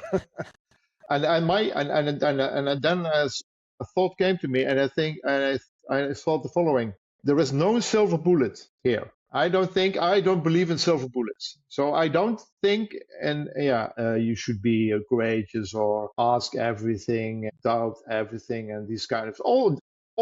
These are all good things, huh? But you cannot just name one. So I came up with the following. I would say keep using your common sense, and because common sense, you have to work with material. Read as much as possible from different angles, and so provide your brain with material to work with. And then if you do that, you spend then I think it will be okay on every subject which you put your mind to. That would be mine. My. I love it. I love it. All right. Well, listen. Thank you so much, Pascal, from the Netherlands. Thanks for listening to my show and supporting it. And yeah, you're right. There's no magic bullet. There's no silver bullet. We just have to keep plugging away. Yeah. By the way, I recently saw one of your podcasts. I will not say which one, but I was amazed about your capability to stay calm when the person tells his story, and then I think, this is complete bollocks. This is shit. This is nothing. And then you let the person talk, and then you say, can I be the devil's advocate? And then you ask your question, and then the person answers with very creative solution, and then you still keep your calm. I think you don't believe the creative solution. I didn't believe it, but that was I say, I could not do that. I couldn't. But you are able to do that, and that's very good quality of you. I don't know how you get it, if it's by nature or that you, but that's also the only way to get really in the mind of the person, to let them do their story from start to finish, and don't put a negative atmosphere on the talk by expressing that you don't believe it. And that's very good of you, that you don't do that you don't show it, that you don't believe it. At least I think, you know what I mean, which podcast. But I think, you don't believe it, but you cannot see it from you. But the fact that you have your devil's advocate questions tells me. And by the way, the rest is also thinking, but you could ask another second devil's advocate question about, so the person comes up with the creative solution, and I was taken, okay, that's creative. It sounds very plausible, but then I think, what would be the next question to ask the person? And then I was thinking about it, and I'm thinking the next question would be, but then you have to think about it because you are better in this. The next question I would ask something like, suppose the thing the explanation you just gave me, suppose that explanation, that's an hypothesis you make, that it is not true. Would your story then still can hold up, or does it hang on this one explanation then? That's a good point. But I don't know, that you have to do it very carefully to, and maybe also at the end, to not destroy the, because you really want to get in the mind of the person, and because it's interesting to know the psychology of the person. And that's why we learn a lot. We learn a lot from people who have different views from us, but we have to give them the chance to tell it really extensively to us. And you are very good in getting it out. So even the podcast say okay, I don't believe it. It still was interesting to me to the way you do and to do the interview, and also the person, how creative they are in finding hypotheses and workarounds and how to explain the facts. Yeah. So thank you for that. That's it. No, thanks for that feedback. I think yeah, I think I know which episode you're talking about. Can I mention which episode it is? Which guest? Yeah, I don't know if you want it, because I don't think it's nice to the woman. Also woman, so maybe that limits already the possibilities. Okay, so basically, but it's maybe not nice, because also for future podcasts, you don't want to, I don't know, to give them the impression that you have to present the story and to be able. The thing is, I think I go into it and thinking that this is genuinely what someone believes, and I don't think that they have an agenda and they're deliberately lying. And so I want to understand, why is it they think like that? And I want to break it down and understand and give them the space where they feel comfortable that I'm not just judging them and criticizing them. That I'm like, oh wow, that's interesting. And just because I'm interested doesn't mean I agree with them. And I can do that. And the other thing, I don't think I get triggered very easily. I think I'm in a much better place in my life now where I don't get emotionally upset or anger. I think if you do, you have to ask yourself, why? Why are you getting triggered? What is that doing to you and your biases and your inner traumas? You should be able to hear something uncomfortable or something that you don't agree with. And it's like, just, like stoicism, just objective, standing back and going, oh, that's interesting. Like when you start getting emotionally upset about things, and a lot of people get upset about things, you have to ask yourself, why are you letting it get you? There's something not right there. So I think if you're genuinely trying to get an understanding and get to the truth, you come to it with more of a curiosity mindset rather than, no, this is what I think, you need to think the way I think, blah, blah, blah, blah, blah, or you said something that's really wrong and I'm upset now. I don't do that. I'm just like, oh, that's interesting. It's fascinating. Yeah, it's that mindset. If you can have that, then I can perfectly understand you are able to do that. But it's for me, if I hear something wrong, then it's very difficult for me to not. If somebody says 1 + 1 is 3, then okay, you can have becomes a challenge to have your mindset. You succeed in it, but that's something I have to work on. But if somebody says 1 + 1 is 3, then I have to have the urge to educate them to say, but that's not true because this, and this. And then it's even, but it's better indeed. You learn more from yourself by asking about how do you get to this result, because that's even more interesting indeed. And you have it, you have it, you have it, you have it. You are the perfect podcaster. Thanks, man. There's not many like you around. It's compliments to you. Thanks. It's probably a good thing that there's not that many of me around. It'd be a scary place in the world if there was too many of me. I think one is enough. Yeah, that's in one way it's true. Thanks. But, Thanks, Pascal. Okay.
I, Ahmed Malik, am a private civilian protected by the Geneva Convention. My Substack, social media posts, and podcasts are my personal experiences, observations, and opinions. This information is for educational purposes only. Although I am a doctor, I am not your doctor, and I am not providing medical or legal advice to you or to the wider public. I am not licensed or registered with the GMC or any other licensing board. The responsibility for the interpretation, due diligence, and use of the information from my Substack and my podcast lies with you, the viewer and/or listener. Please do your research and use your discernment. It is not my intention to harass, intimidate, offend, defame, conspire, blackmail, coerce, or cause anxiety, alarm, or distress to any man or woman, and the information presented here is done so with peaceful and honourable intentions. Enjoy, folks.